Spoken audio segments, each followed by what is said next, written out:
I'm ready. All right, Kasemsand. We got the 66 kilo kingpin. I got a lot of stuff I want to talk to you about, my man. You got quite the story. You got a really good story. You might be the comeback of the year for 2024.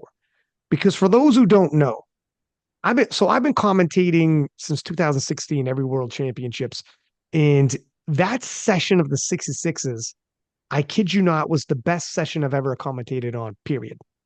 Period. The 83s with Jurgens beating Russ was the biggest upset, but your session that you won in the 66 is the best I'd ever seen. And the background stories, and we'll get into it. We'll get into all this, but the background story for Pana, everybody knows, with his father, etc. The background story for Jonathan Garcia, and we'll get into it a little more, but was a beautiful background story with his son.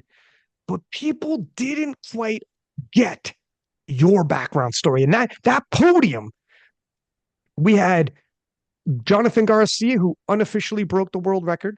We had Pana, who was the defending world champion, and then we had you, who was holding the world record. So we had quality as well as like Kyoto and like Joe Jordan. We had tons of guys, but that podium had such good stories, but people didn't know your story, and it's a good one. You come from a nation, Thailand, that isn't a powerlifting nation. And I think you might even be the first male world champion in the Open Classic period. Is that right? I, Yeah. it's, so there you go. You're breaking ground coming from Asia, which is, a region that we're trying to expand powerlifting into. And the comeback, because yes, you held that world record. And I was going back to some of your posts after you broke that world record and you saying, this is in 2022 at the Asian Championships. And if you read your post from 2022, you're like, you talk about getting over injuries, getting over, so many trials and tribulations, and saying, I can't wait for 2023. Can't wait to continue off of this. And then 2023 came. And this is real life. This is what Mhm. real life is. People see you as the world champion, and now you're going to Sheffield. We're going to talk about all that. We're going to talk about Shell moving to 66s. Man, we got a lot to talk about. I'm just setting the table for everyone listening. But people see you winning the greatest session we've ever seen and winning the world title and going to Sheffield, and it's all amazing. And they have no idea. They think it was just a climb to the top, huh? And you just pound on top. And they have no idea to break the world record and then to be like 2023, we're going to get going, we're going to get rocking, and then we'll talk about what actually happened at 2023 Worlds. And you talked about it when we had all the 66s on that show at Worlds, but now we have an opportunity to give more just your take on it. But you were talking about like you had moments where you're like, I'm just not living up to my potential, and all my supporters and people who believe in me, and I'm not putting it on the platform. And it was frustrating. And then in 2024, in the most amazing session ever, it happened. It happened. And it looked like you had more. And now we have Sheffield. So I mean, I know I'm really setting the table for this, but and then obviously I want to get into how did you find powerlifting and learn a little bit more about you and in Thailand and powerlifting in Thailand and what it's like at the Asian Championships, etc. But Um, yeah, we got a lot to cover, my friend. So we were saying earlier, I was like, don't worry, we got a lot to talk about. But you know, maybe just we could talk about going into the 2024 World Championships. You were still holding the world record. But how did you see this World Championships? What was your feeling on it? For you, was this a redemption time? Did you think that you could win it? Or were you actually thinking, I just want to do the best I can and have a good day this time? For the World Championship this year, I don't think it's a redemption because I think I just need to enjoy the competition. That's it. So I came to the competition and I just need to compete because I the pressure in 2023 23 is what was high.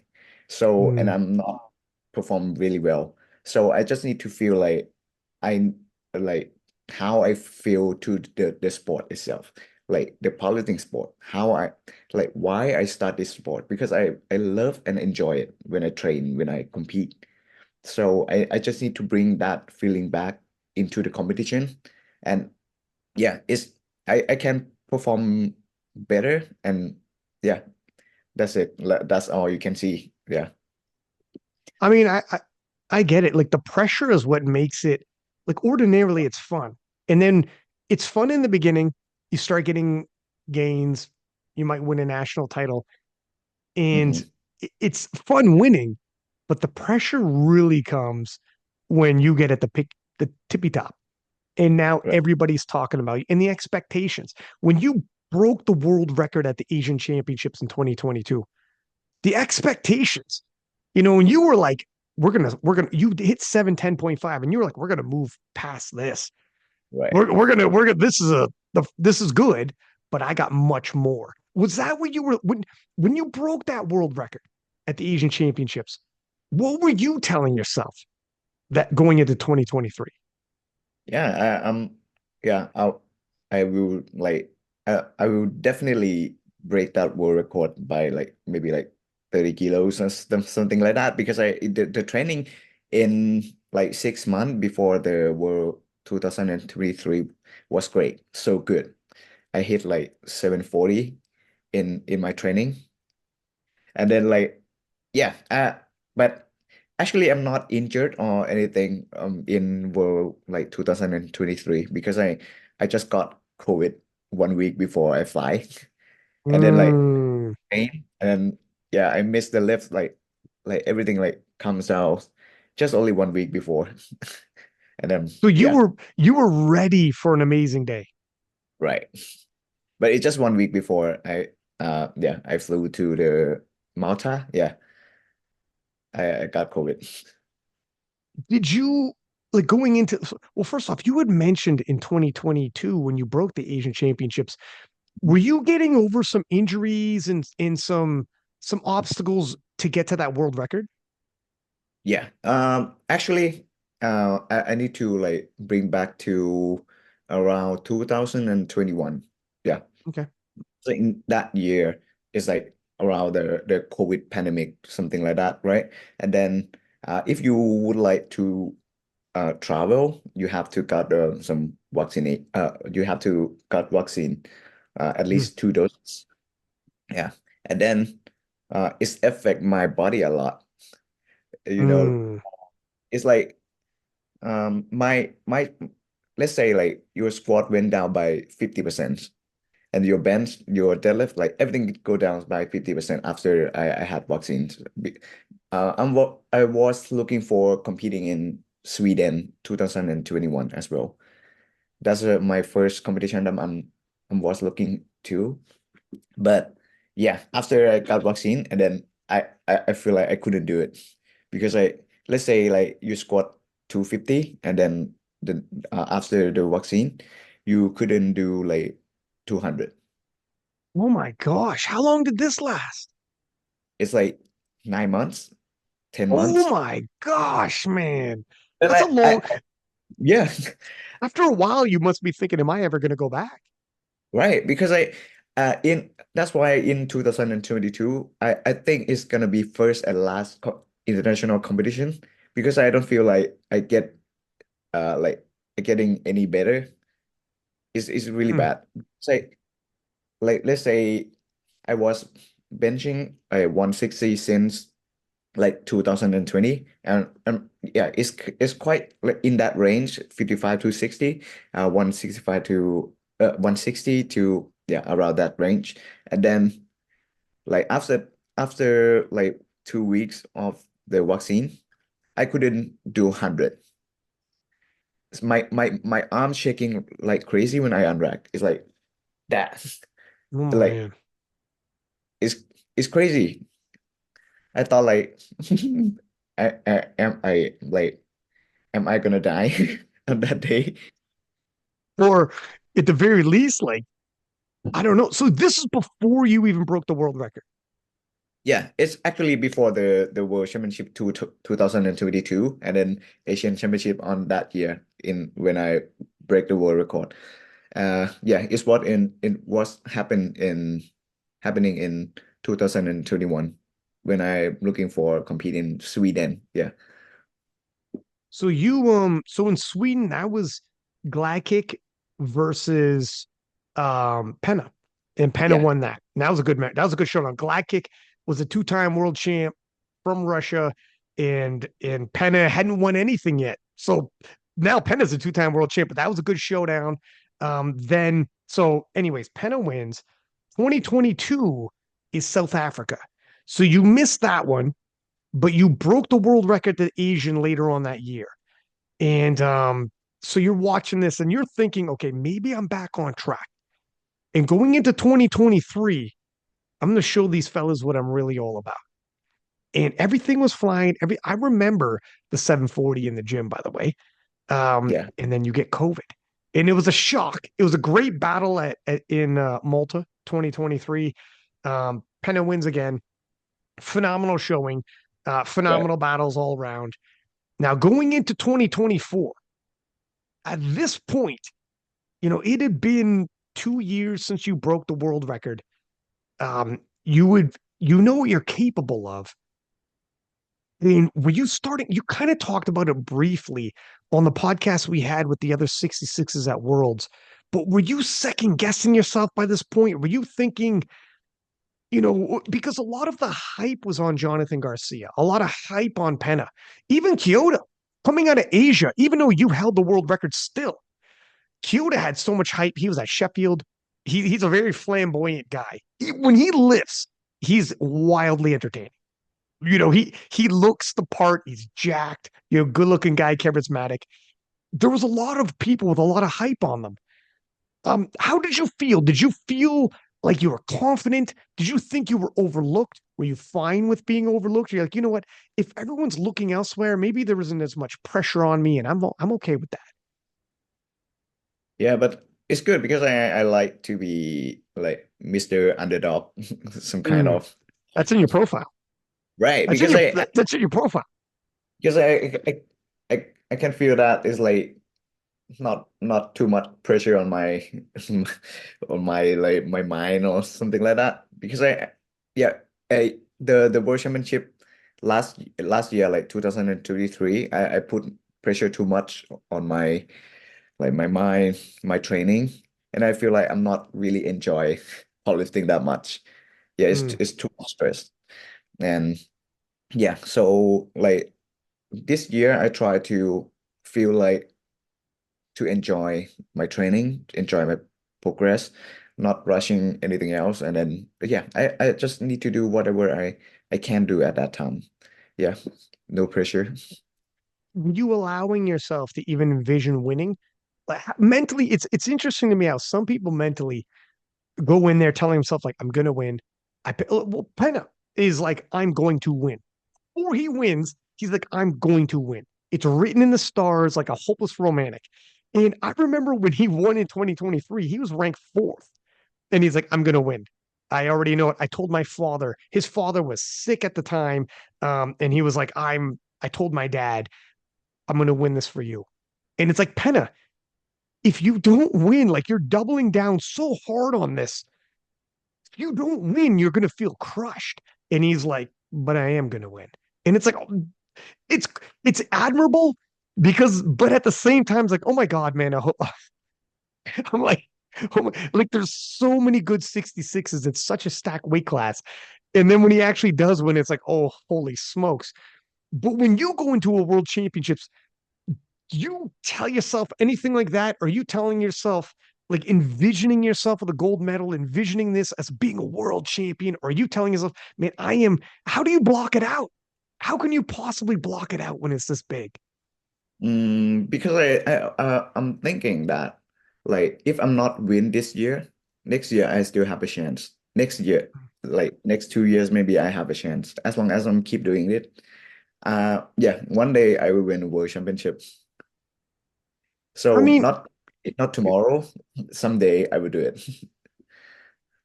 that's probably a healthier way of looking at it. in Right. terms of taking the pressure off. Like Russ said that when Russ lost in Lithuania 2024, he said he came on the podcast and said, "I'm going to win again. I can't guarantee when I'm going to win, but I know I'll win it again. I just got to keep Yeah. showing up, and eventually I'll have my day." It does make it easier. Now, here's the thing. Okay, going into this World Championships, there's a couple stories of other lifters that were, if this was a movie, oh my god. Now, like Jonathan Garcia. I don't know if you heard this, but Jonathan Garcia came on the podcast and he said, "I'm going to win. I know it because it's written in the stars." And I was like, "How do you know this?" He said, "I had a baby. I believe it was a boy." And he said, my son was born prematurely. And they didn't know if my son was going to live or die. And I was bedside. And I told my son, "If you live, I promise you I'll make you proud. I promise you, if you live, you will see me win the world championships." And then his son lived. And he looked at the IPF calendar for the world championships. And it fell on his son's first birthday. And not only did it fall on his son's first birthday, it fell on Father's Day, Mhm. which is like, Yeah, that's what is a this, a movie? yeah, that's a That's beautiful. insane. That's like that's if you have movie writers, they would be like, that's a beautiful story. And for him, he's thinking, it's written in the stars, I'm gonna win.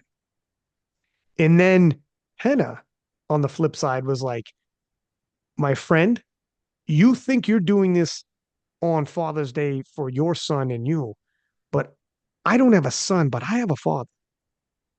And for him, Penna, who believes he's a hopeless romantic, and he believes, he says, "It's written in the stars for me because I'm going to do this for my dad." And for Penna, it meant everything too. So when you hear things like this, do you ever tell yourself, "Oh my gosh, like maybe this is written in the stars for them"? Like, like that. What are you thinking? Yeah, I think people have like different kind of the story behind their action. Yeah, I'm also have mine as well. Yeah, but I'm not really like really like have a like maybe like I'm the most boring yeah story ever. Look, you don't have a sensational story like that, but your story is still remarkable. The comeback and to be keep coming up to scratch. It's difficult to hit the world stage and have people hopes and expectations riding on you, and you may or may not come through. That's tough. And to swing and miss when everyone's watching, that's tough. And to come back and win in the greatest battle we'd ever seen, that is a good story. It really is your story is the underdog story. That's why it's in your bio. And I mean, for me, it still is a remarkable one. I guess it just Definitely. depends on like for your friends and family when you're going into the world championships. What kind of, and being from Thailand, knowing if you do this, you're the first world champion from Thailand. Did you Uh, feel pressure in that way? And how are people back in Thailand, friends and family wise, going into this? yeah, let me tell you some story about like the Thai situation. I mean the association itself. Yeah, yeah, So sure. yeah, because I am like we just like have some transitions of the of federation. So right now I'm become like I became president like a couple years ago. You Yeah, did? of right. Are you the president? Right. So like Yeah, I'm not hold on. I was disrespectful. Mr. President is how I'm going to refer to you from now. yeah, that's a lot. I didn't That's still a realize. lot. I didn't realize, sir. I mean, no disrespect, Mr. No, no, President. no. I mean, yeah, yeah. I don't want to people to look at me like as a president as well. So I need to be like normal people, athletes, and as an athlete. But like, because I sense no one taking care of this sport in Thailand, so I need to like, yeah, people need someone to step up to these positions to take care and then still like keep the Thai powerlifting like going on. Mm. So yeah, yeah, and the end is like it's me. Dude, So that's crazy. no one will You're take doing care. so much for Thailand powerlifting. You're the first world champ. You're the president. Like you're on podcasts. You're going to Sheffield. Like holy smokes, man! Bless. You're really giving back to the sport. That's amazing, man. It's like yeah, I'm like Evie. Evie, she also like the president of New Zealand as well. Yeah, Is she the president of New Zealand? I didn't know that. right. So I have Evie coming on the podcast soon with Rory Lynch, who's from New Zealand, and Eric Helms, who lives in New Zealand, but he's American living in it. It's a whole Kiwi podcast. But I didn't know she was president. Frig. That's Right. crazy. Yeah. So like, and that's like that position give me a lot of pressure as well in terms of like yeah, if I can win worlds, I can like people can see like what sport in Thailand can grow like in yeah in that way. Yeah, and then people in my association like cheer up a lot. Like yeah, yeah, I would say like I do it. I did it for my people, like for the association as well, because I need to show the world that yeah, Thai people is strong enough to win Mm. worlds and even Southeast Asia, Asia or worlds. It's huge for growth in any region or country to have a star. You need to. Otherwise, people don't find you. Like, how many people after Brett Gibbs became a star coming out of New Zealand around 2016, 2015, actually. 2016 when he had his huge showdown with John Hack. But around then, shortly afterwards, we had an influx of all of these athletes from New Zealand because he helped popularize it. Same thing we see in France. You get some stars that break through, not only win titles, but have like they're in major showdowns that people care about. The entire powerlifting world cares about. That's how people locally are going to find out. You'll be like, hey, did you hear about we have a local guy who's he's the world champ? How do I get involved? Well, actually, you're going to talk to him. He's the president too. I mean, it's huge, man. How big is it? How difficult is it for a Thai lifter even to make it to the world championships? Yeah, it's hard in many ways because we still like the new sport, and then without the funding, without the support from the government, Mm, yeah. But like, is I don't want to talk about this issue that much because it's just like more like Thai politics inside the government itself. It's not. mm.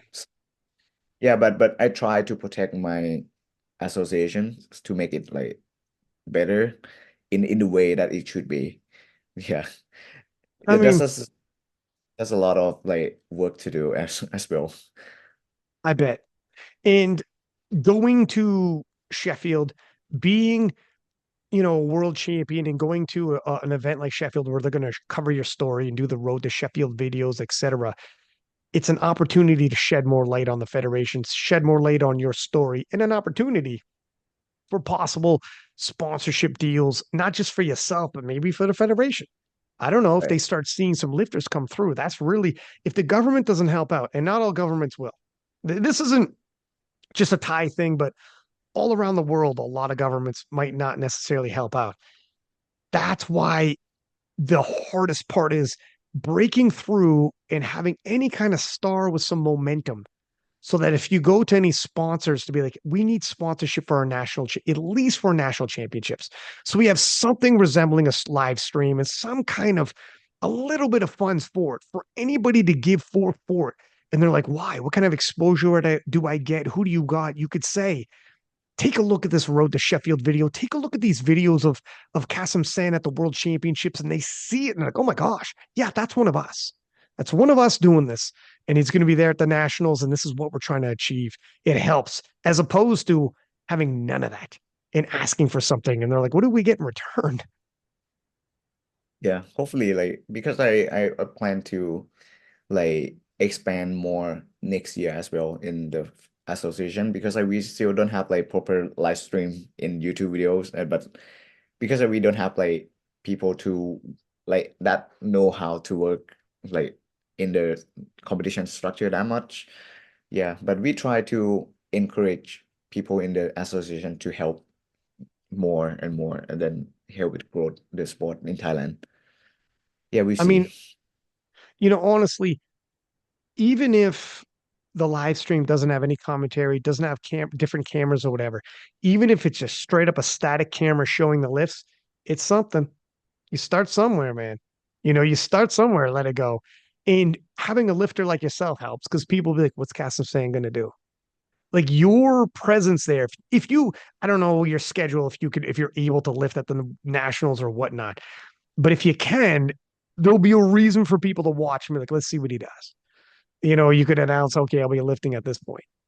It's kind of funny because people don't want me to lift at the national because no one will like, or no one they think that. So because let's say the competitive in like nest in Thailand still not like crazy like Sure. both. And so but the level of the athletes is good enough to like beat each other. It's like a ranking in between. But if I'm shown up, so it's gonna be too high for them to reach.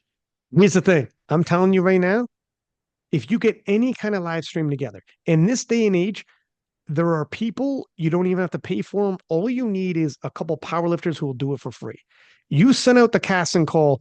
Anybody who's around that can do this for free, show up, please, and set something up. Even if it's two cameras, whatever, who cares?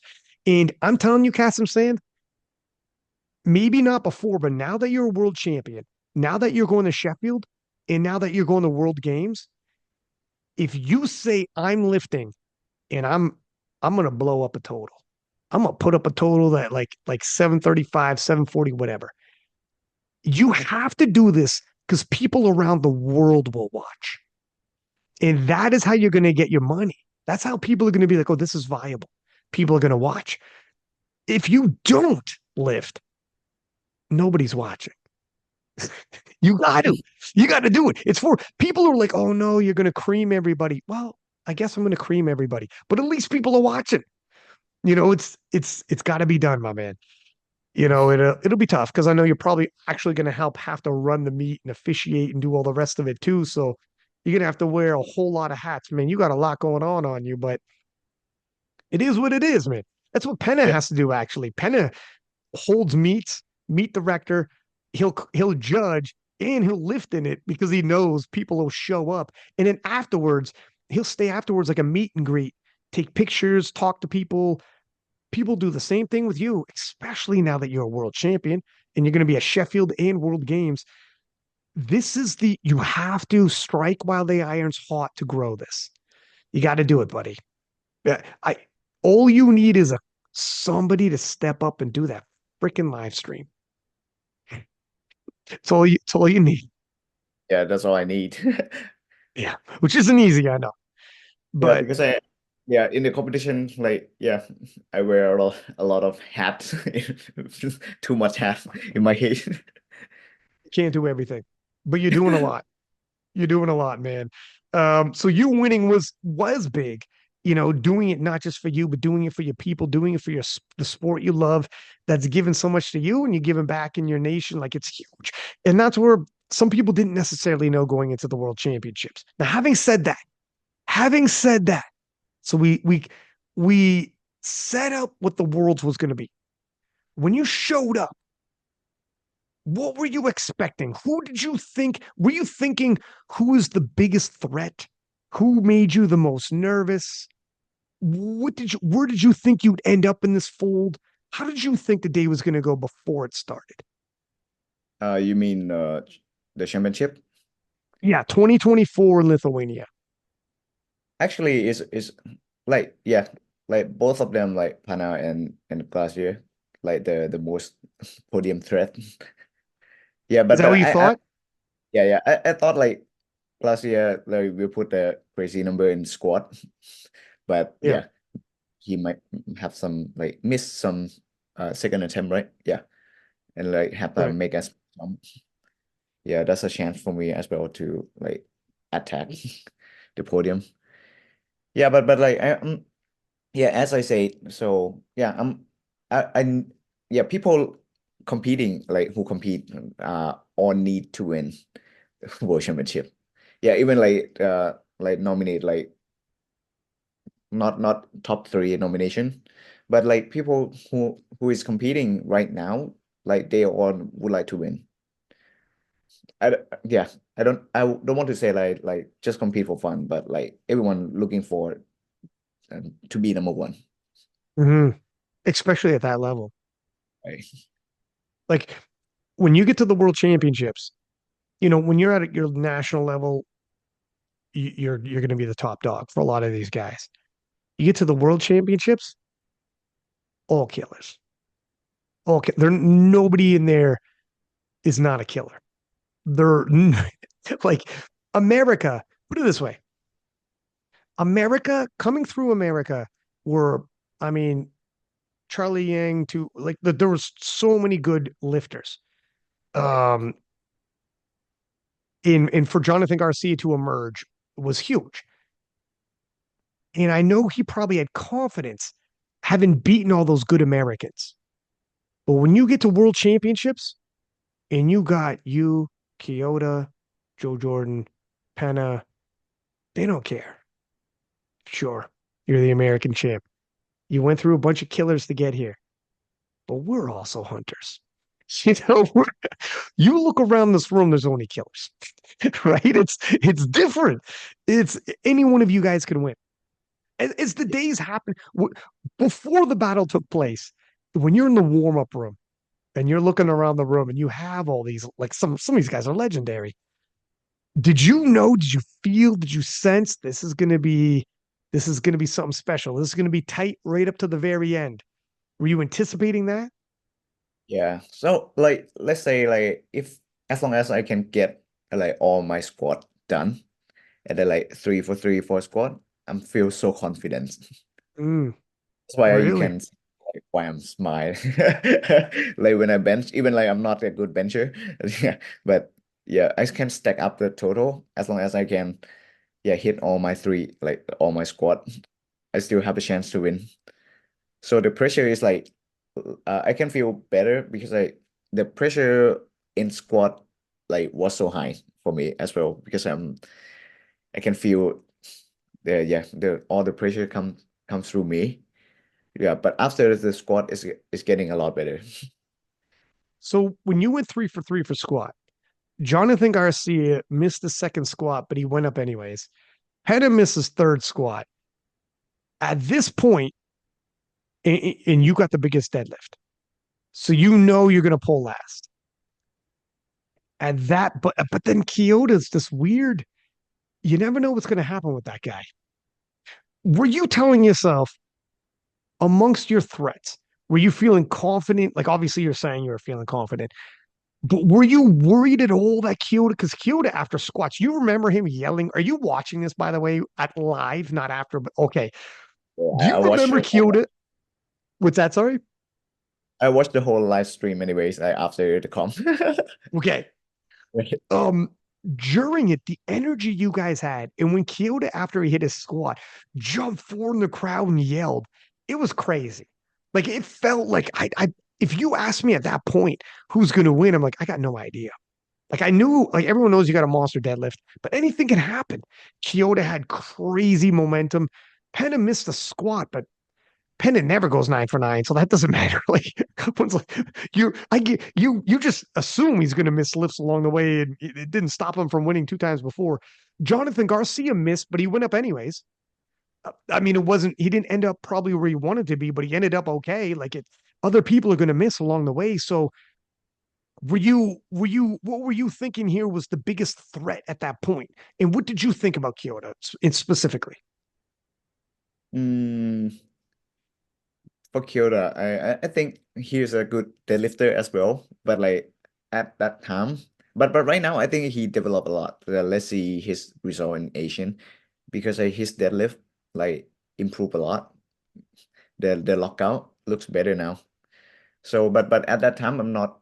Uh, Peter took like I have like talked to Peter about like the stat that he pulled for the second and third, and then it's not going really well for like maybe a couple of years right now that he missed the second or third attempt. Yeah, and then KOTL? yeah. Yeah, yeah. So I'm I'm not really worried about him that much at that time. But if he can pull that gonna I have to pull more anyway. Were Yeah, I have you to. were you confident you'd be pulling last? Yeah, I'm quite confident, except the first one that is I just missed from is the just slip of my hand. How nerve-wracking was that it came out of your hand? Because listen, watching it, we all knew you had a big deadlift, but anything could happen. Like in powerlifting, oh my gosh. And when that came out of your hand, and we seen like you just it was too crazy. This session was too crazy to call. What Yeah. were you thinking? Were you like, oh my God, it's not gonna happen again? Yeah, yeah. Well, no, no, no. I can feel like it just slipped on my hand because I something was off. But yeah, so the second one I adjusted and it's good now because I just think um uh the the break between my lift is like because I pull almost actually I pull last, right? And then like Yeah. it's longer rest and then I'm just like confused about my how I grip the bar. Yeah, when I grip the bar, I can feel that it's something off a little bit, but I pull it anyways, and then it just slips. When you were watching this happen and everything's unfolding, so you pull last, Jonathan Garcia, who has 707.5, lows up 265, and Jonathan Garcia misses 265. So he's stuck at 707.5. Pana, who has 707.5, lows up 287 and a half because he weighs more than Jonathan Garcia. He needs 710 to win this and move ahead. And Pana misses 287.5 despite the fact he hit 285. Now you load up, you hit 285 yourself. You and Penna both had the exact same second attempt, and you need to hit 297 and a half to win the world title. And if I look at your previous lifts, you've hit 290 early at the Asian Championships. You hit 280. You hit 300 back in 2022. Now that's when you hit the 710.5. So it's been a minute. It's been a hot minute since you hit anything that heavy before. What were you thinking when you walked up to this? Did you know if I pull this, I'm the world champ? Yeah, I knew it because I just told my coach Peter that just put the number that make him win the world championship. Don't need to jump or anything because on that day I could pull maybe 310. I can feel like I Really? can Okay. It even looked it looked like it, right? yeah, even if like someone Jonathan don't miss the lift, Pana don't miss the lift, Kyota don't miss the lift, I still I still think that I could pull to win. Yeah. Well, you've pulled 300 2 years ago. Are you and I'm assuming you're getting stronger. But actually I missed 300 like weeks before the Okay, never mind. competition. I take it back.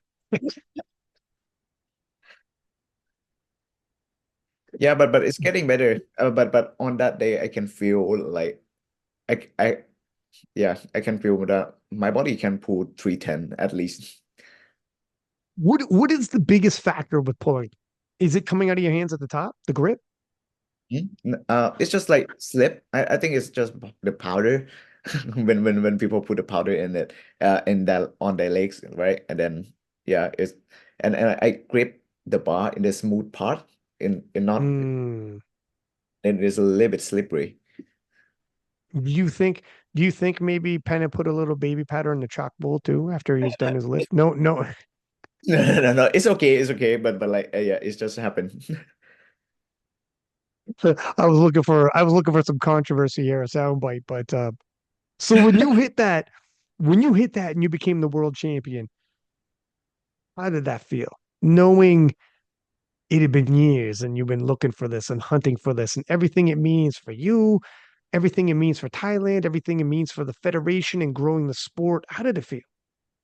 Um, I can't explain how I feel like after win worlds. I just like I was shocked a little bit because I it's just something that I keep chasing for like for many years. Yeah. It's good, Mhm. but like it's somehow it feel like uh yeah, it is. Yeah, I'm done. I'm done. I What do got you it. mean? Like, did it live up to your expectations? Actually, yeah, yeah. I expect to win, but I don't know when it comes. It's just, hmm, yeah. Am I win? Oh, am I winning?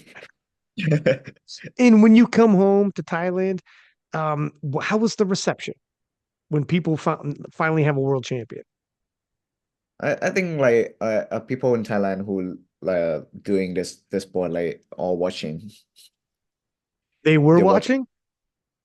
They were watching. They probably went nuts when they saw you win. Right. Yeah, that's crazy. Were you getting tons of DMs and messages and whatnot? Yeah, a lot from yeah from Thai people. Really? Did you get people? How about non-Thai people? Are they reaching out, congratulating you? Yeah, a lot. So yeah, it's the first like not it's a yeah many people's like DM me a lot and yeah some yeah I'm not yeah basically I'm not really the person kind of person who like on the phone all the time. So like yeah it's a new I mean new it's like new experience because like a lot Yeah. of people DM at the same time. And how does it feel like? Because you leading into the world championships, there was so much attention to Jonathan Garcia's story, Panagiotis' story. You know, we're talking about Kyoto because he's already been to Sheffield and world championships. He's a charismatic guy. Guys like Joe Jordan, and there was, a lot of hype around a lot of guys. But afterwards, now that you're the world champion, there's going to be a lot of eyeballs on you now. There already is. You're going to Sheffield. Everybody knows who you are now. How does that feel now? Yeah, but like since the last Worlds, I think I can like manage my thought and my mind to like control my pressure. And also like since Kjell moving down to 66, so a lot of eyes moving to Kjell. So that's great for me. Let's talk about this. Okay, well, first off, no matter what happens moving forward, nobody can ever take away the fact that you won a world championship. That can never be undone. So in terms of living up to pressure or anything, you already lived up. You broke a world record in at the Asian Championships and you won a world title. So period, you're a success story and your people will be proud of you regardless. So there's that. Like here on out moving forward. But what were your thoughts when you found out Shell is moving down? Because I had Penna on the podcast, and Penna was saying, I mean, Penna's a lion. He's a lion. He's so fierce, and this is what makes Penna Penna. And even in the face of like what Shell's doing, he was 69.9 or 8 kilos, and he did in the gym 797.5. And even with these ridiculous numbers coming out, Penna's like, hey, look, I haven't seen him as a 66. You're asking me how I feel about this guy as a 66. Well, I haven't seen it yet. When I see it, I'll give you my opinion. But until then, I don't have a report card for you. And it's and it's like this is typical Penna. This is Yeah. how Penna is with his competitors. But he needs it. He needs to be a little bit fiery. He needs to be a little, this is the way he is. How do you feel when you seen Shell is moving down? You are the reigning world champion. What are your thoughts on this and what you're seeing in terms of his body weight, his numbers, etc.? Yeah, that's crazy that how he cut down from he was in 83 as well, right? Before he He went down has, to four he and then has. like oh, like 20 kg down like from 83. That's crazy. So yeah, but honestly, like I feel, I mean, I was surprised. Like I'm respect him a lot because I to come down to 66 from like 74 or 83, that's a lot of cuts. And then yeah, since after he make a decisions, it's his decision anyways. So I'm respect all like what he did. I mean, like what have because I it's that's how you're gonna make sport more like more interesting because I there's gonna be like a big like because I as if he still stay at 74, it's gonna be hard for him to like I mean to fight against Perkins. I mean even Right. he can win Perkins, but for the Sheffield the you need to break the percentage of world record, right?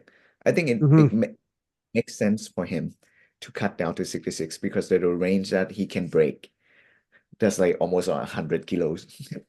That's crazy. That's crazy. Yeah, yeah, he's gonna make something crazy, which is great. Do you think he's do you think he's going to make weight? And do you think if he makes weight, what kind of total do you think he could put up? Mm, I think around like maybe 780 to Oh 800 my range God. anyway. Oh my God. But yeah. So I like as long as I'm doing this sport, I was thinking like 800 still my goal anyway. So Really? like even I higher. love that you said that. And you know what?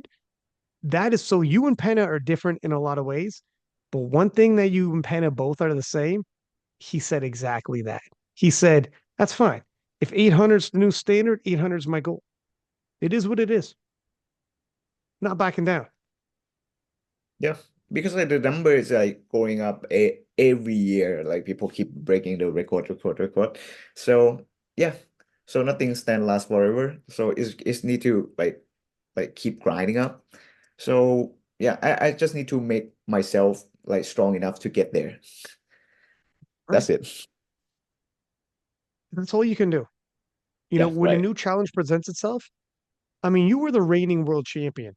You got no reason to be, I mean, you are humble, but you don't got to be humble about your goals. When you say, like, I'm going 800, whatever, look at everything you've already accomplished. Yeah, as long You as know, I'm not quit, I'm still lifting. Yeah, I'm just keep doing and chasing 800. what was you put up a total in September, not long after Worlds in the gym. You hit like 735 or something? 740. Yeah. 740. Okay. So you're back up there. What do you think? And do you cut a lot of weight? For me, my normal range is about like 67, 68. Oh, dude. I'm really hard to gain weight anyway, because I tried like every time I gain weight, it's come down quite fast. It's Oh, maybe it's just my natural body weight for now for this weight class. So I try to like bulk up and then it's come back down again. yeah, I wonder, it's always dicey to try to be as big as possible while still hitting your weight. Are you the same height as Penn? I'm trying to remember. A little bit shorter. I'm like 5'5", around like 163 centimeters. But Pana, I think he a little bit taller, like 69, 169 or something. Like if you bulked up a little bit, like even a kilo is still a kilo of body weight. Like, do you ever, because somewhere along the lines, you got to keep increasing your total and you can increase strength for sure.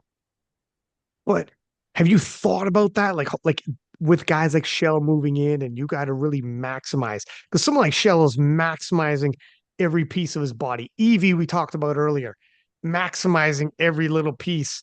Agata, look what Agatha's doing. Like people are starting to do this now where they are you have to squeeze every little bit out of that stone and maximize it all.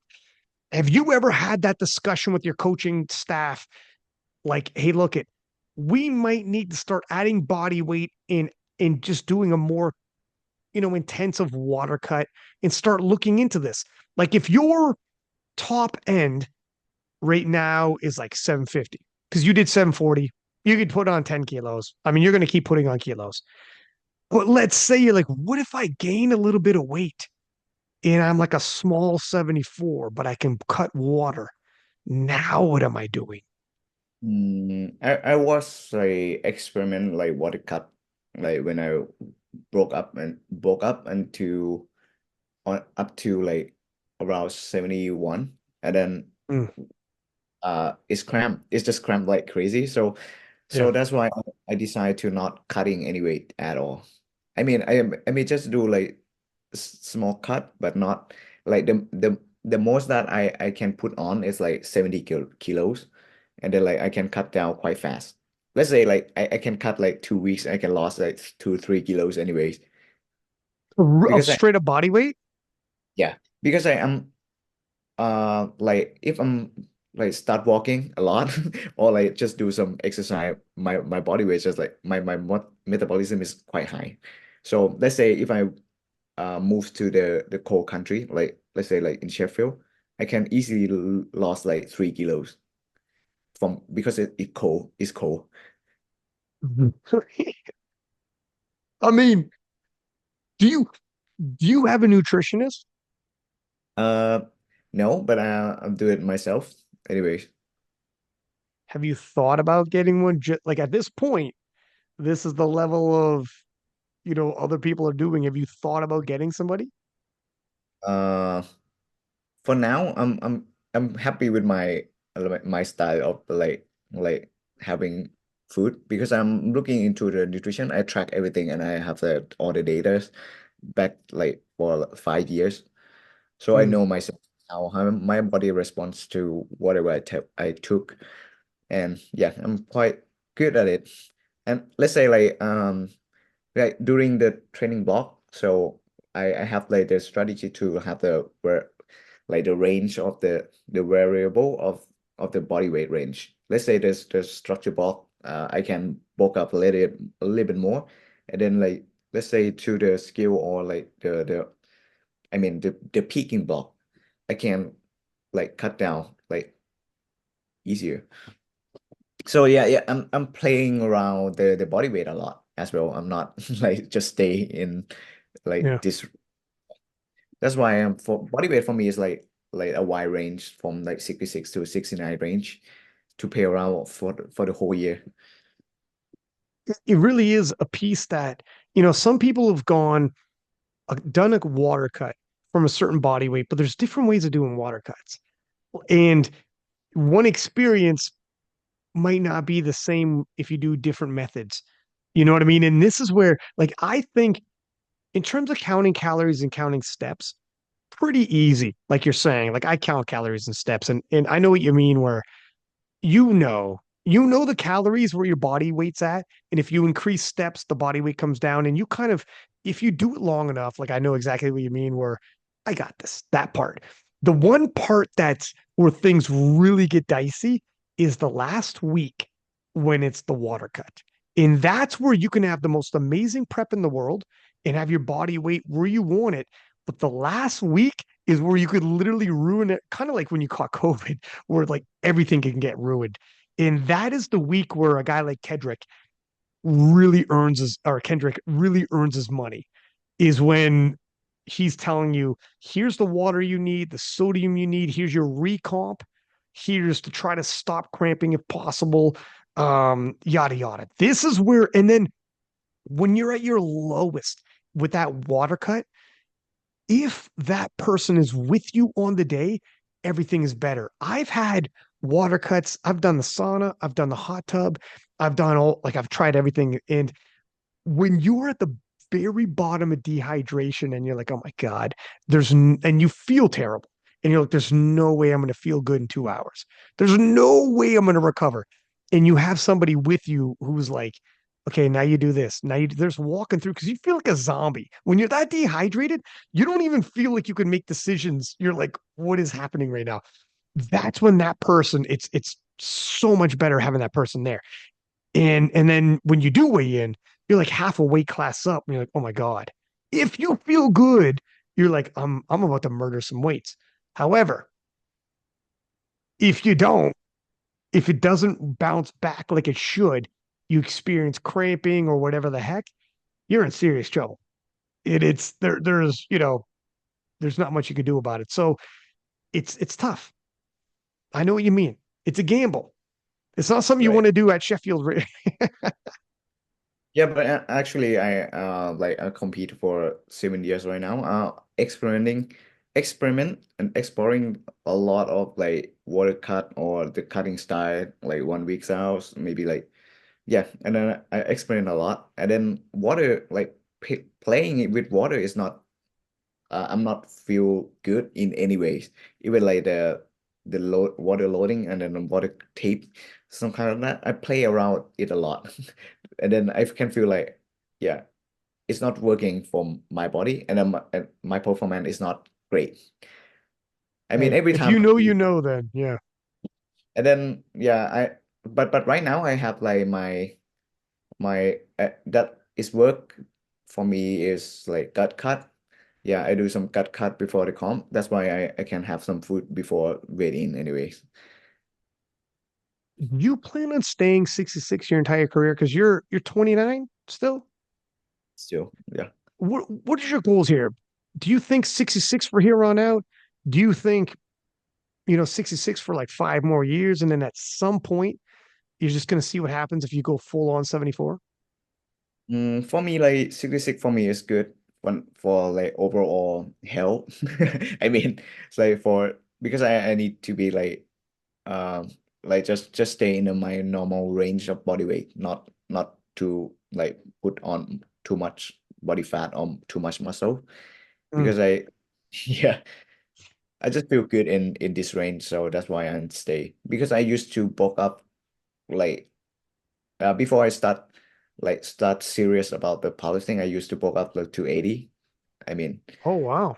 and I don't feel any comfortable when I lift, and then You have even how did you 75. look? How did you It's like look at 80 kilos? it's like chubby, and then I feel just like it's feel terrible.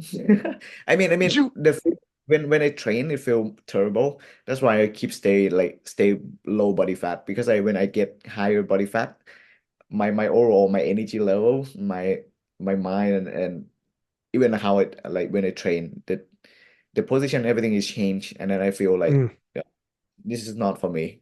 Yeah, I try to bulk up as well, like to try 74 class or even 83, but it's Wow. not good.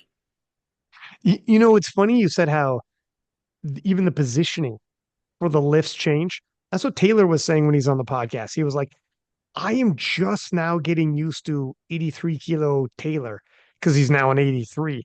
And he's like, man, I had to change my squat the week of because he was the way he was setting up with his shoulders and his thumbs around the rings of the bar and he was jamming up his shoulder. And he's like, I was a smaller human being. So his like he said his legs are so much thicker now. And it's I mean, all his difference between 74 and 83, 9 kilos is Right. tons. It's huge. If someone puts on like 20 pounds and you saw videos of him, he's not fat. You put on 20 pounds of body weight, you're a different human being. If you had a friend and if you saw him a few months later and he's 20 pounds bigger, you're like, what the hell?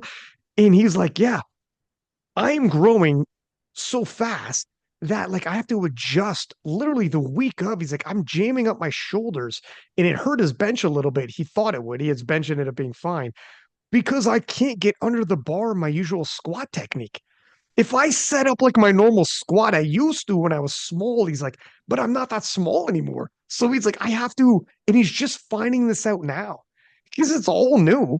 And he's like, man. So anyway, it's exciting to see what's going to happen with him when he does adjust, and he's going to get bigger. He's going to be like 85, 86, and cut down to 83. Now he like walked in at 83, but he's going to start getting bigger and cut. And he's going to actually learn how to lift like a big boy. It's going to be exciting what happens to Taylor. Did you see that? Yeah, as well. Like and like it's fire up on his post as well. I'm back. Yeah, yeah, he was fired up. Yeah. You you you want to talk about a guy who's faced some injuries and it was like, is he ever coming back? I guess you could probably relate to how we felt when you won worlds and you were like, man, I gotta come back. I gotta come back. And you were like, oh, no, I'm back. I did it. We did it. But yeah, the 83s are absolutely bonkers. What do you think is the hottest weight class in powerlifting right now? To me, the most stacks could be like 83. It's super stacked. It's 80, 80 for me. 83, 66 is amazing too, though. 93 is always really good.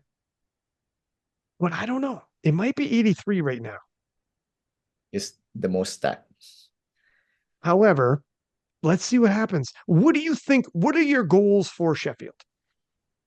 My goal for Sheffield, I still don't have like the exact goal because I just for Sheffield, like it's honor for me to like represent my country or like or lifting in the biggest like meet ever in Yeah. powerlifting. So yeah, if I just be there, I'm happy already. Yeah, I'm not like expect that much since yeah, like I don't want to expect anything. So I just do my best. But like I think I'm looking for like the world record squat and yeah, the total. But yeah, let's see how Kjell put on. Like around like 70s, yeah, 700 like 50 plus something around that. I mean, if you get all you got to put it this way, all you got to do is because you're right. Shell's going to have all the pressure on him, and you like that. You like being the underdog, anyways. Let him Right. take all the pressure. It's the same thing as the World Championships. Cool. And then you just do as good as you can, hit all the biggest PRs you can, and no matter what, you're still the reigning world champ. So it is what it is. And you're going to be going to World Games. What, before we get into World Games, how excited? What was your impression when you found out Pana was nominated the alternate for Sheffield? So there's a chance. And he was on the podcast saying, "I think I'm going to actually lift. Something is telling me I'm going to end up lifting." And this is typical Penna. He's a believer. So God bless. So he's going to train like he's lifting. He's like, I just feel it that I'm going to end up coming and showing up. Um, what were you thinking when you found out, oh, another 66 and it's Penna? Mm, yeah, but actually it's good. Like I yeah, to see him again in like in Sheffield. I mean, even in not like Leicester, like just he come to the Sheffield is good. Yeah, Mm, it's, he is the iconic of the 66 anyways. I agree. Yeah, he helps bring a Right, lot of eyeballs and right. views, which helps everybody. Yeah, I mean it's helped sport a lot. I mean, He helps the sport. I agree. He helps the sport as well. You need people like that. You know, when right. you look at his social media, people talk about Russ, but if you look at Penna's social media, he's got videos that have like 60,000 likes.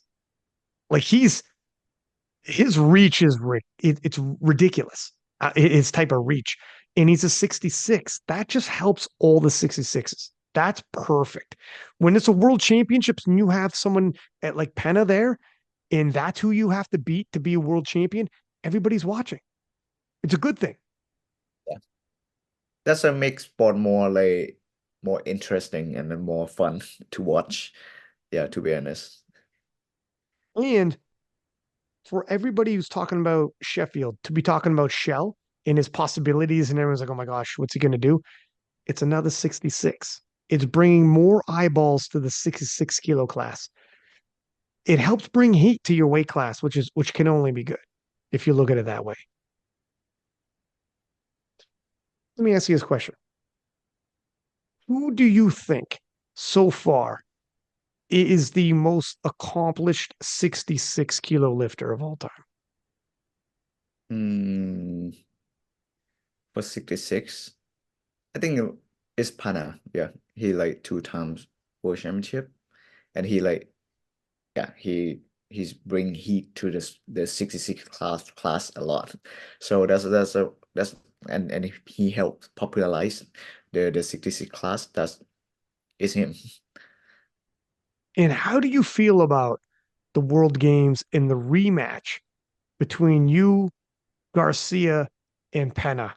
Or have you not even thought about it yet because you got Sheffield to worry about? Uh, I just like thought about it a little bit. I mean, it's gonna be the fun me. It's gonna Oh be yeah. the good one for watch. I mean, it's good, but I'm not really focusing on the like work games right now because like the Sheffield is more like just 2 months away. So let's see after that. Yeah. I mean, are you planning on doing the World Championships and World Games back to back? Right. Do you think there'll be anybody who doesn't and picks one or the like picks World Games over and doesn't do World Championships? Like, what do you think? I don't think so. Like World Championships is like still like big. I mean, it's like World Cup of powerlifting. So Mhm. World Cup is like uh it's like the extra one, not like World Championship. Yeah, I think it's Is it like World Championship still huge for like many lifter. I mean for yeah, it's big. It's big. it'd be crazy to have a world title and not defend it, Yeah. you know? Like you would how could you walk away from if someone's going to take your world title from you, they better It's take it fine. away from It's go fine. ahead, It's go fine. ahead. So I just like if someone like strong enough to take the world title, just let them do it. But I would take it back anyway. And this is it. It's like if you're going to take my world title, I'm going to be there and it's going to be a fight for it. You don't get to take it and I'm not there. Yeah. Defend your title. You know what I mean? Like, don't skip it and go to world games. Like, no, no, no. I will be there. Yeah. And you need to hit your lifts and you need to win it with a bigger total than mine. And then hats off. Congratulations. But you're not getting it because I'm not there. I mean, it'd be a shame, right? Right. What other showdowns are you excited to see at Sheffield? Uh, like sh I think like I'm so excited to watch 83 battle. It's even more interesting. Like all the total is like stack. Yeah. Yeah, yeah. Honestly, I don't know who's going to win that. Then you have Joey B, Joe Bornstein, 21 years old, who's Oh, yeah, yeah. he did 885 in the gym. It's crazy. And he tried 905 total with his last deadlift and he missed it. But he tried 905. We haven't even seen a 93 on the platform do 905 yet. It's It's crazy. crazy. Yeah, I saw a lot of like actually only like less than 2 years that he put on like a lot of total, like 100 kilos.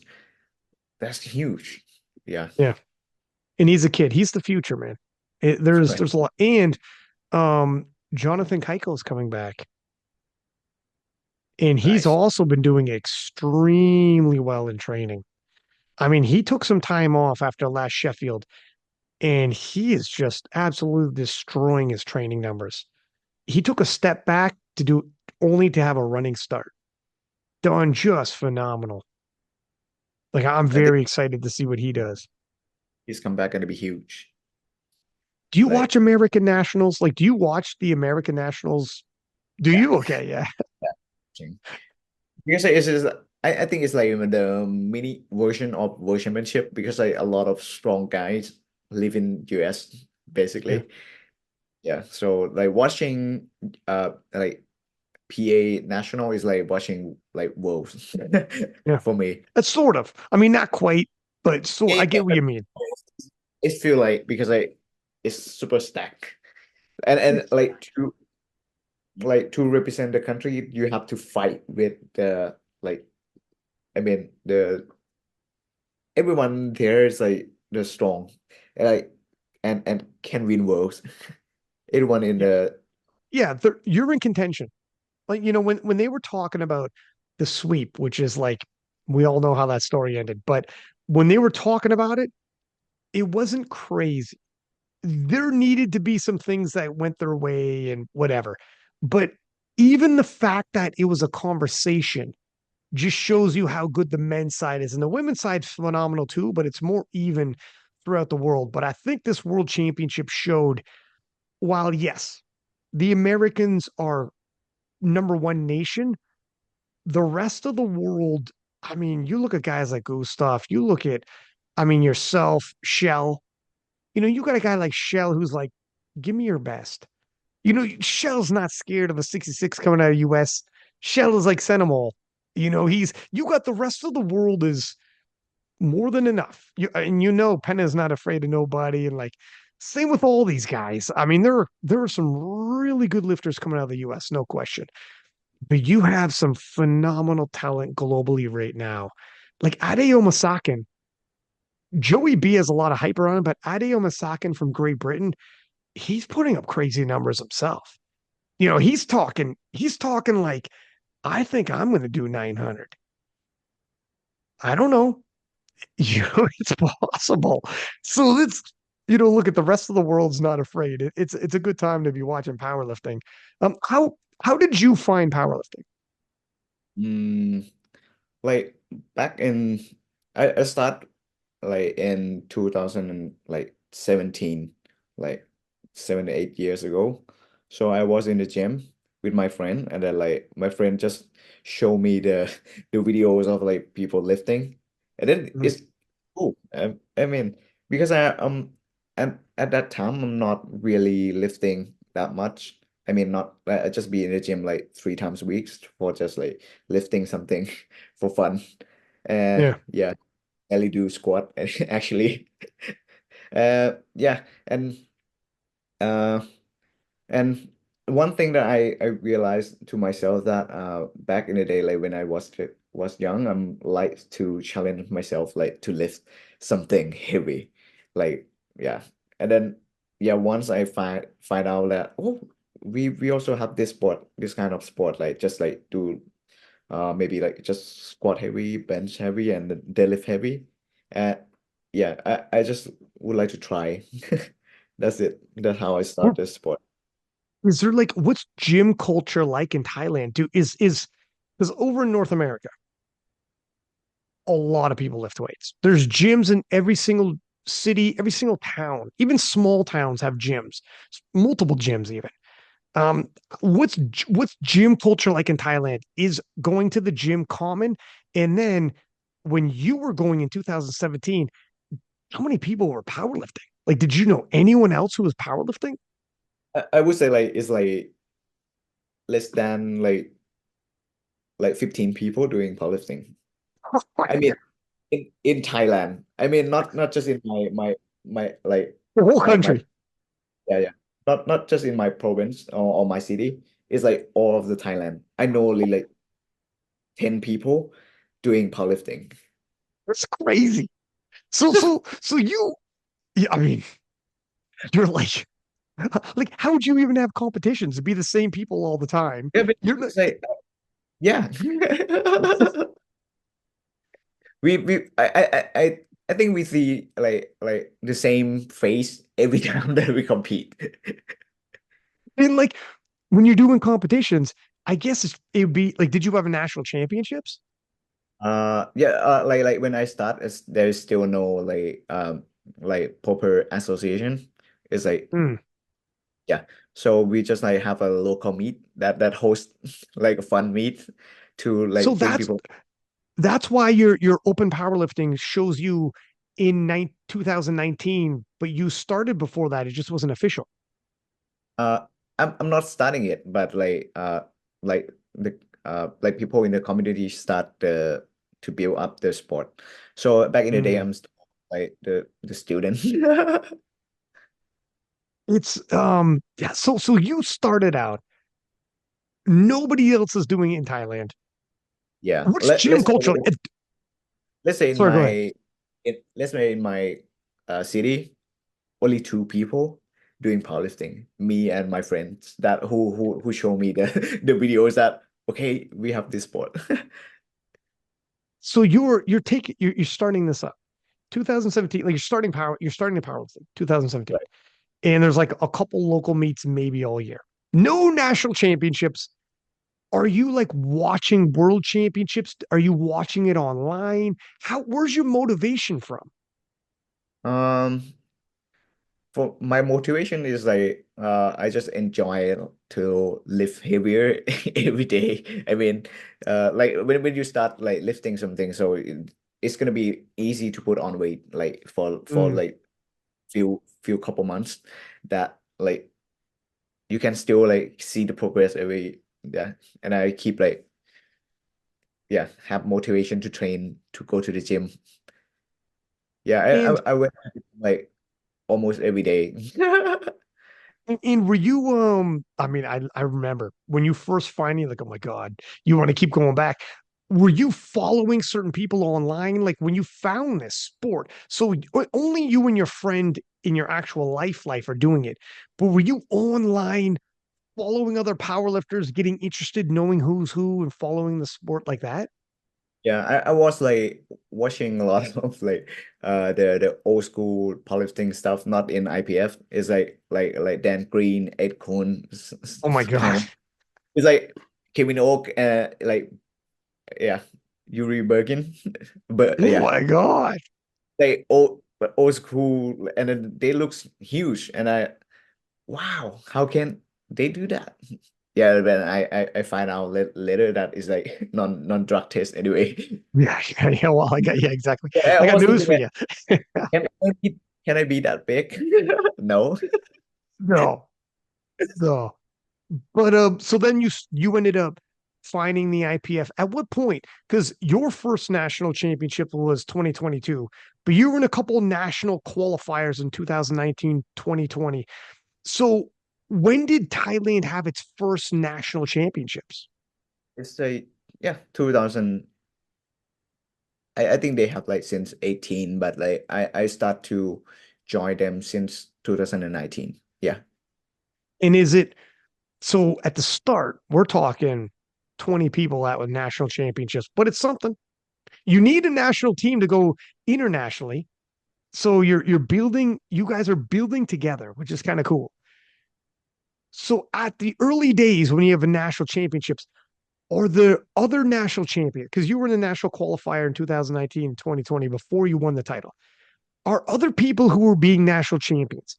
Are they going to Asian championships and representing Thailand? And are they going to the world championships? Actually, like the association youth they sent people competing on I think like 2018 before in Sweden, like some junior. Yeah, as I can remember. Yeah, but after that, like there's no people representing Thailand since yeah 2018.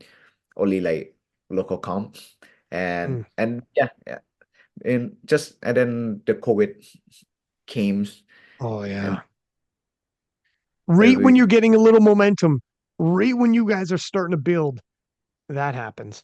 yeah COVID came. So that's it is what it is. And yeah, so like when the situation getting better after like 2 or 3 years COVID, right?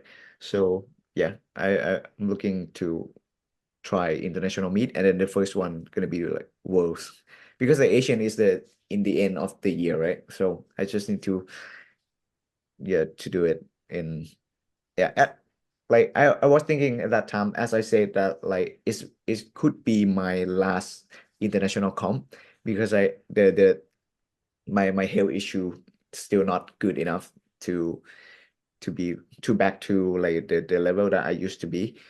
And yeah, it could be like my last competition in South Africa. But after that, I feel like it's getting better. That's why I joy I'm doing it again in Asian and broke the world record. When you went to the Asian championships, how many people from Thailand, how many people did Thailand send?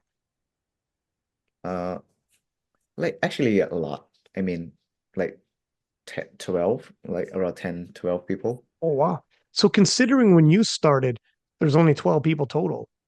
In 2022, you guys have 12 people on the national team, and one of them being you breaking the world record. That's not bad. Yeah, it's And good. how It's many good. people? Yeah, I mean, that's pretty good progress. How many people now is the federation? It's about like 160, 170. Yeah. Yeah, That's It's that's it, it's that's it's a lot. healthy. Yeah, That's it's a a lot. healthy. That's not I mean, bad at like, all. yeah, we start from like 20. Yeah, man. Look, listen, 160. If you can get as many of those people as possible to show up to national championships, that ain't bad. Even if you get 100 and you lose 60, or even if, man, even if you got 60 to show up, that's, you get 60 people in a day, that'll feel, and all their friends and family watch. It's going to feel like a real comp, isn't it? Like that's, now you're working with something. Yeah. Yeah, and like people like we start to see like a lot of new face coming in the sport a lot. Like in Mm. this year. That's that's good for us. That's good for the sport. Well, with you having won worlds, you about to do Sheffield, which a ton of people watch, you about to do World Games, you going in 2025, you're going to do Sheffield World Games and defend your world title. That should really help the Thailand Federation in terms of recruiting people and growing the sport in Thailand.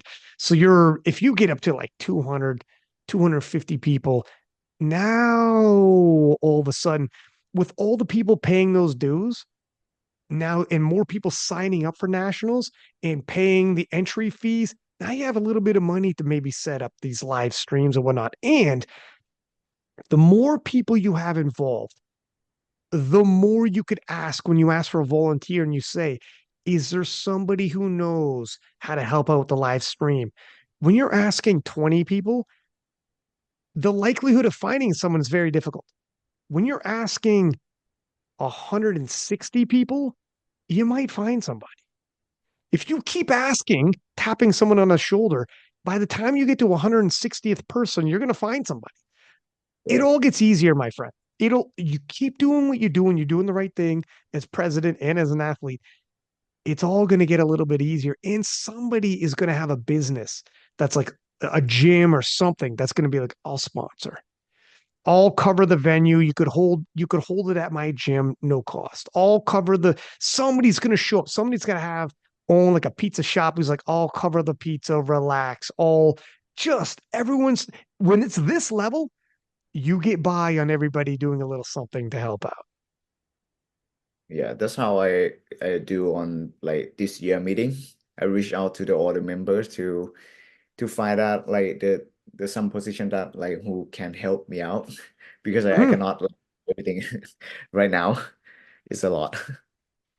You need a casting call and just say, does anybody have a gym for venue? Does anybody like, do you even have refs and officials? You must if you have 160 people, but We do. I'm doing international referee as well.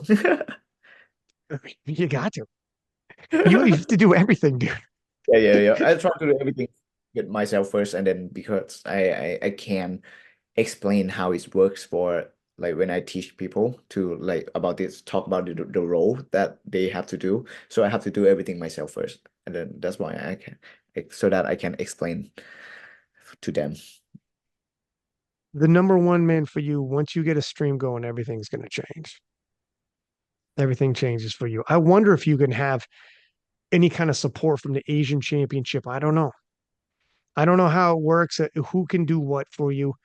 Um, and other companies that are around. I don't know if SBD has SBD Thailand. Maybe they do, maybe they don't. But if there is brands within Thailand and you can work with them and say, hey, look, I don't know what you can give me.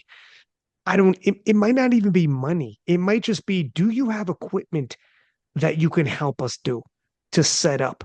Do you have equipment? Do you have time? Do you have a person who could run? Do you have someone on your media team that could just run this that's close by? Even that. is better than money, to be honest. Things like doors will start opening for you, though, my friend. Keep doing what you're doing. This is the hardest part right now. Right? This time, actually, you're over the hardest part. You got 160 people. You're not doing too bad. It's going to grow. I'm really interested in seeing what the number is if we talk a year from now. See where you're at when it Yeah. comes to this. Let's see next year. But yeah, yeah, I'm still not quite sure about the situation. Yeah, but we can see next year. The situation in Thailand, I mean, in the authority side, stuff like that, the politics that I don't want to mention too now. Yeah, there's a lot of thing going on right now. That's even worse than like run the federation. Oh, okay. Well, see if you can get on the other side of all that too. There's always struggles, man. We'll see. What's gym culture like in Thailand, though? Do people go to the gym often in Thailand, or is it kind of odd? Yeah, in like especially in Bangkok. I mean, in the capital city, like people like go to the gym a lot, and then the gym that I'm lifting and teaching is like that we have a lot of like people coming in to do like because in the gym is Iron Height gym, right? So in the gym we have the main sport is like weightlifting, powerlifting, high rocks, CrossFit. Like we have all kind of like the sport that like not right the not like the commercial sport like football, like soccer, Right. basketball, like something like that. So we have the barbell or lifting sport in our gyms, and I can see like a lot of people like coming in a lot. I mean, they are interested in, and then some people like would like to like do the competition as well.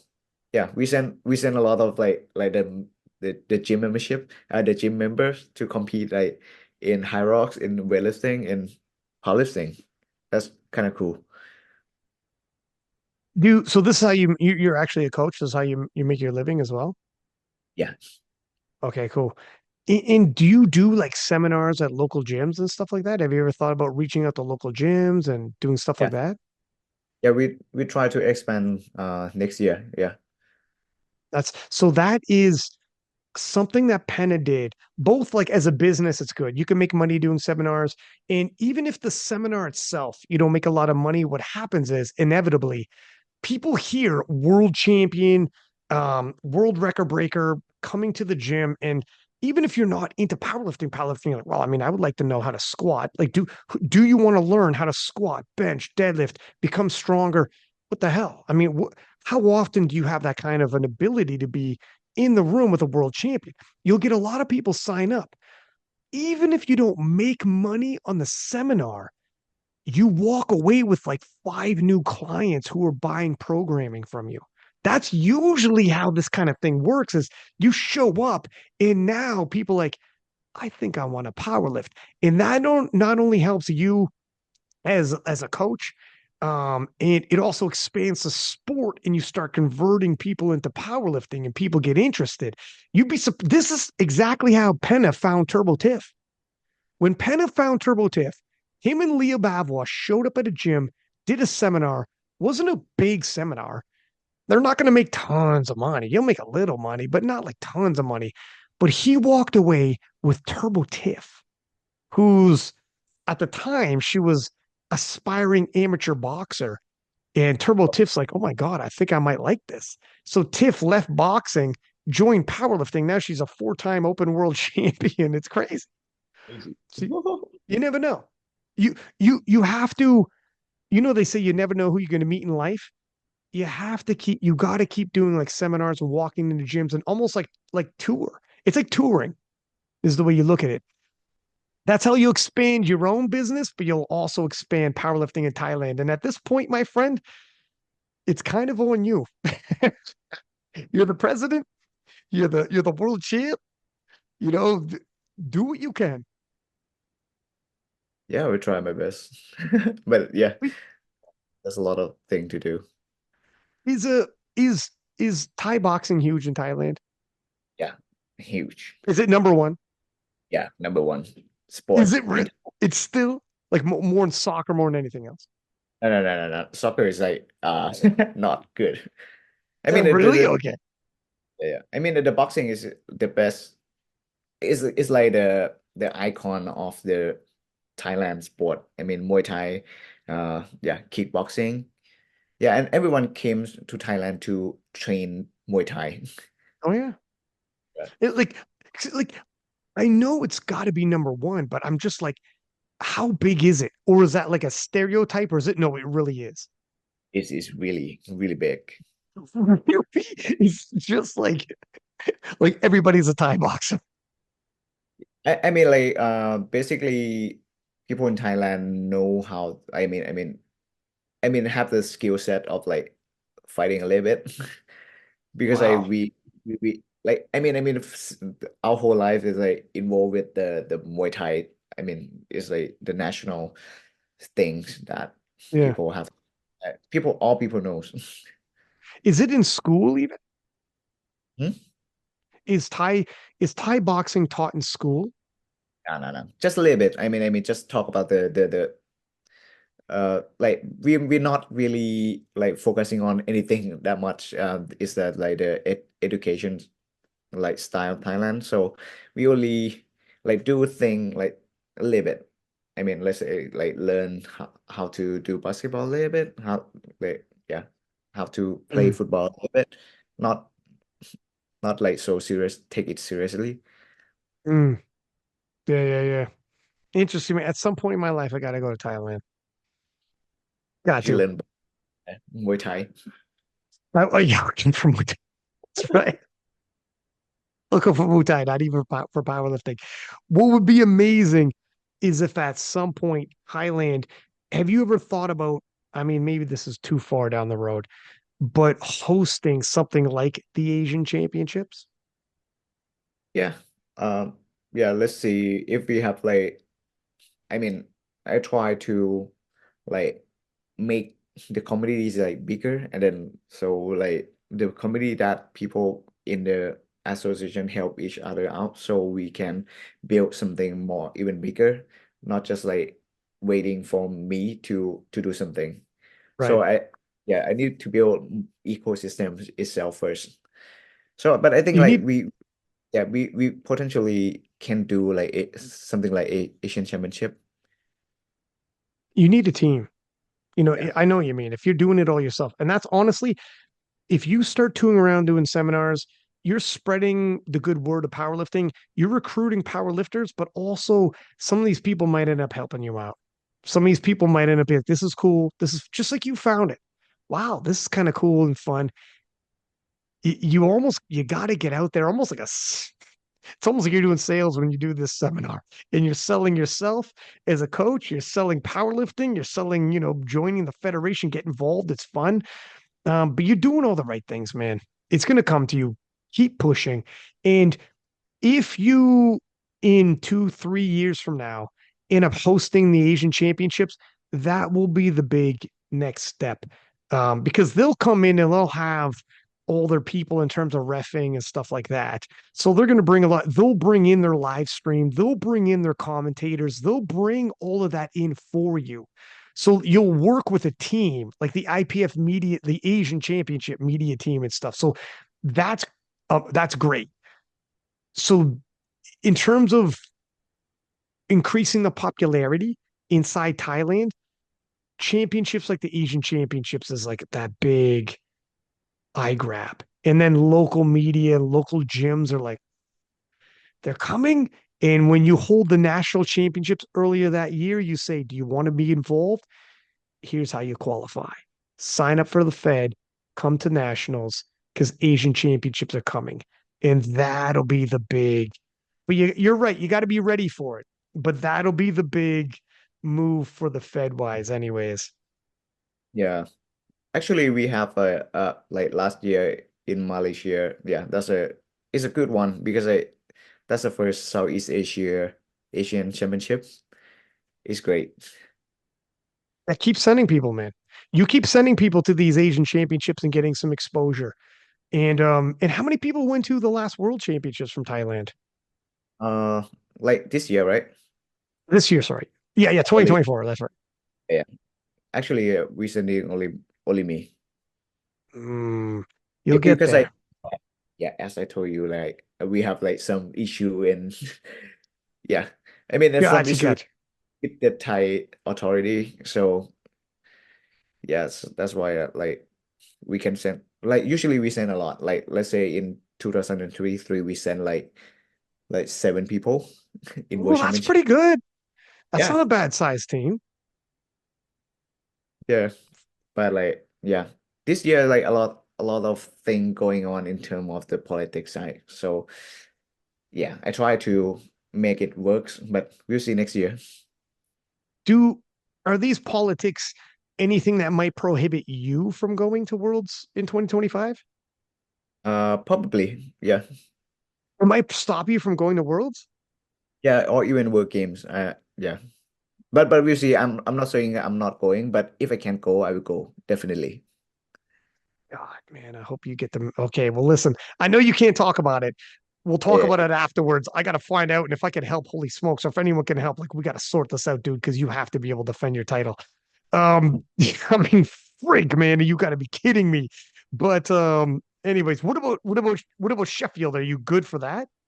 yeah, I'm good. Okay, But okay. but for now, the situation is still okay, not too bad. I mean, like nothing happened yet, but I'm not sure about next year. So when things start to change, Yeah. Well, God bless, dude.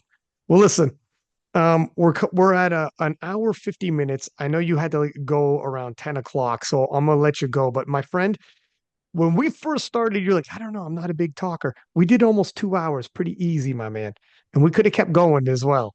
Told you we'd be okay. This right? It gets easier and easier the more we do it. Let everybody know if they want to get a hold of you in terms of coaching online. You do online coaching? actually, I'm not really. I'm doing like privately because I Okay, don't yeah. want much people to do. I just like choose like people who I would like to coach, and then like some yeah, just kind of like I because I have to like spend my time like doing like the many things in life. Mm, yeah, fair enough, fair enough. And if they ever want, if anyone wants to reach out in terms of the federation and help with the federation, just do it through your Instagram. Uh, actually, like I reach out to like right now, like we are doing thing with IPF anyway, so we try to sort it out. Okay, gotcha. All right, my friend. Well, I hope everything goes well in terms of training, and I will see you in Sheffield in January. We'll keep in touch, buddy. And for everybody listening, as per usual, please do subscribe, give us high ratings, and until next time, six pack Lapadat, six up, and we are out.